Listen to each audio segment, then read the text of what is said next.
Perkenalkan, nama saya Karsanto Setio Adi. Saya mengajar bahasa Indonesia. Nah, di kesempatan ini saya akan mengajak semua siswa-siswi belajar kembali tentang analisis isi novel. Nah, pasti kalian semuanya tidak asing. Mungkin justru mengingat kembali apa yang sudah kita pelajari atau kalian dapatkan dari SD, SMP, ataupun SMA kelas 10 sampai dengan kelas 11. Saya berharap bahwa hari ini saya ada di depan anak-anak kelas 12. Nah, di dalam analisis isi novel, dalam kita menganalisis ada dua hal yang kita akan analisis, yaitu yang pertama unsur intrinsik. Nah, selanjutnya nanti ada unsur ekstrinsik. Kita harus tahu dulu bahwa unsur intrinsik ini unsur yang berada di dalam novel tersebut. Kalau unsur ekstrinsik adalah unsur yang berada di luar novel tersebut. Nah, kita akan fokus pada satu bagian terlebih dahulu, yaitu unsur intrinsik. Yang pertama adalah tema. Tema adalah ide pokok. Apa yang menjadi pokok pembahasan dari cerita novel tersebut. Lalu yang kedua yaitu tokoh. Siapa saja tokoh di dalam karya sastra tersebut kalau kita bicara tentang novel. Nah, di setiap tokoh tersebut pasti didukung dengan penokohan dari tokoh tersebut. Dan selanjutnya kita juga akan belajar tentang alur atau plot. Nah, apa yang dimaksud dengan alur? Alur ini adalah rangkaian cerita dari awal, tengah, dan akhir. Ya, kita mengenal secara sederhana bahwa alur ini dibagi dengan 3 jenis.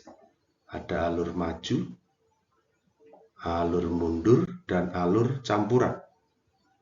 Dan selanjutnya, novel atau karya sastra tersebut itu juga dilatar belakangi oleh latar atau setting, yaitu latar tempat, latar waktu, dan latar suasana. Nah, kalau tempat berarti berada di mana. Latar di saat tokoh tersebut mungkin berbicara, mungkin berjalan, atau mungkin latar waktu. Apakah itu di pagi hari, siang hari, sore, malam, dini hari, tengah hari. Lalu selanjutnya adalah sudut pandang, atau dalam bahasa Inggrisnya adalah point of view. Nah, apa yang dimaksud dengan sudut pandang?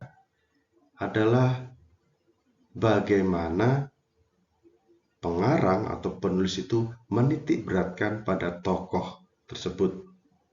Ya, secara sederhana kita pelajari sudut pandang orang pertama, sudut pandang orang ketiga, di mana sudut pandang orang pertama adalah tokoh utama tersebut adalah aku, atau bisa jadi nama dari pengarang tersebut. Jika sudut pandang orang ketiga, bisa jadi pengarang menitik beratkan pada nama-nama orang lain. Dan selanjutnya, dalam unsur intrinsik itu diakhiri oleh amanat atau pesan.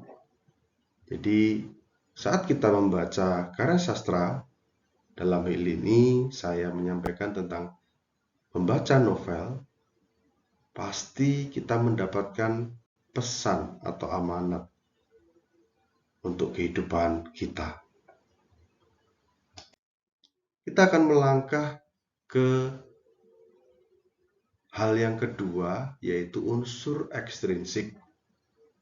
Unsur ekstrinsik ini bagaimana pengarang atau penulis dipengaruhi oleh hal-hal yang dari luar.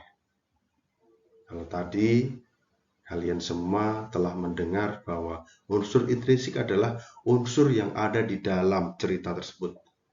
Kalau unsur ekstrinsik ini unsur yang ada di luar.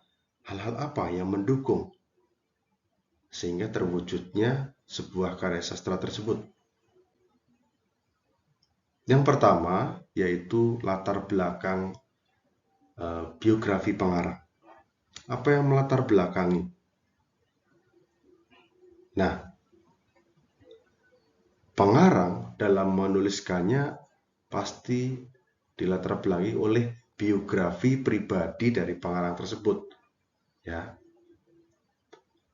mungkin pendidikan dari sekolah dasarnya sampai ke sarjananya, ya, ataupun hobi dari pengarang tersebut.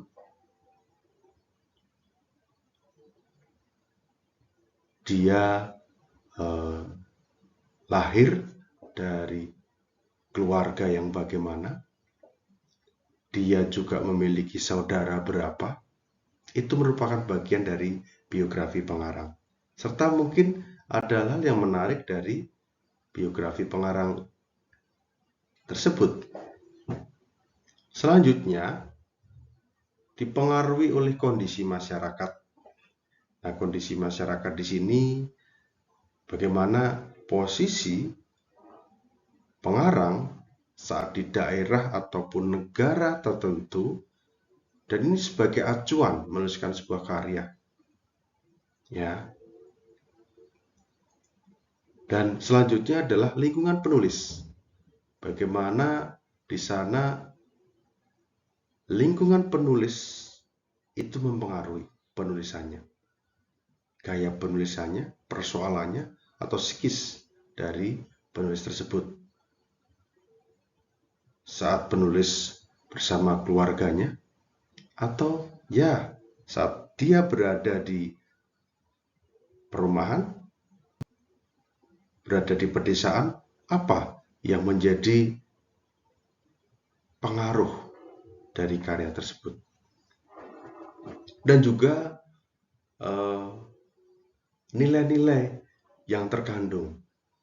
Apakah dipengaruhi oleh nilai ketuhanan?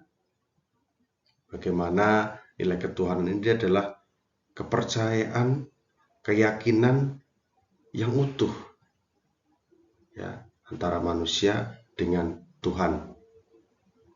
Nah, yang kedua adalah nilai agama. Bagaimana nilai ini dipengaruhi oleh aturan dari agama tertentu atau kewajiban dari agama-agama tertentu. Selanjutnya juga nilai sosial, bagaimana ternyata karya tersebut dipengaruhi oleh nilai sosial. Bagaimana nilai sosial itu hadir. Dan juga nilai moral, bagaimana tentang etika kesopanan di sana juga tertera. Dan selanjutnya adalah nilai budaya. Nah, nilai budaya di dalam hal ini adalah nilai budaya yang mungkin ada dari daerah tersebut, atau mungkin kebiasaan-kebiasaan dari seseorang, kebiasaan-kebiasaan yang lebih umum. Lalu selanjutnya adalah nilai pendidikan.